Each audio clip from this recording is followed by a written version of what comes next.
India की politics का सबसे डेंजरस हिस्सा पता है क्या है? नहीं, कोई करप्शन नहीं है, कोई डायनास्टिकल सिस्टम भी नहीं, बल्कि कुछ ऐसे पॉलिटिशियंस की जब वो अपना मुंह खोलते हैं कि लोगों को लगता है कि जैसे भगवान खुद बोल रहा हो। कोई उनकी अकाउंटेबिलिटी और उनकी क्रेडिबिलिटी पे कभी सवाल ही नहीं कर सकता। इतनी सच्चाई छलकती थी उनकी बातों में। जी हाँ, मैं बात कर रहा हूं राघव चड्ढा की। एक young face, elite education, fluent English, sharp Hindi, जब पार्लियामेंट में बोलता है तो लगता है कि क्या बोलता है, कितना कॉन्फिडेंट है।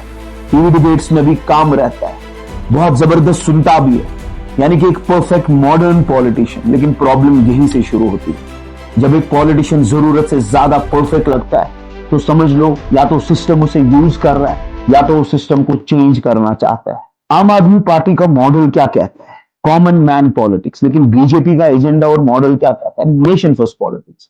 और दोनों के बीच में राघव चड्ढा जैसे लीडर्स अपना एक नैरेटिव बिल्ड करते हैं। Free electricity, subsidies, public welfare, ये सब सुनने में बहुत अच्छा लगता है, लेकिन सवाल पता है क्या है? क्या ये सच में तुम्हारा लॉन्ग टर्म सोल्यूशन है या तुम्हारा personal political investment? Raghav Chadha को जब बोलते हुए सुनते हैं ना तो ऐसा लगता है कि क्या बोलता है भाई, क्या जबरदस्त ओरेटर है। पर एक चीज याद रखो, पॉलिटिक्स में हर स्पीच के पीछे एक स्ट्रैटेजी छुपी होती है।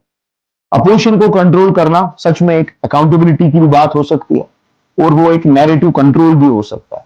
वैसे ही पब्लिक को बेनिफिट्स देने की बात जब करते हैं वो सच में वेलफेयर भी हो सकता है और तुम्हारा वोट बैंक डिजाइन भी हो सकता है। इस बात को समझ लो। तो इतनी सारी बात करने का क्या मतलब है? इतनी सारी बात करने का सिर्फ ये मतलब है कि सवाल ये नहीं होना चाहिए कि राघव चड्ढा ने जो ये फैसला लिया बीजेपी ज्वाइन करने का, ये सही है या गलत।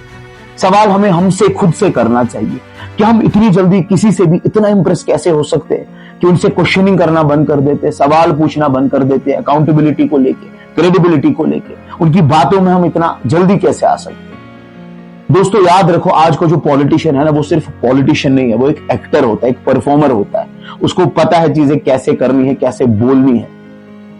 और इस सब में पता है क्या हो रहा है? जोर से बजती हुई तालियों की आवाज में सच कहीं छुप रहा है।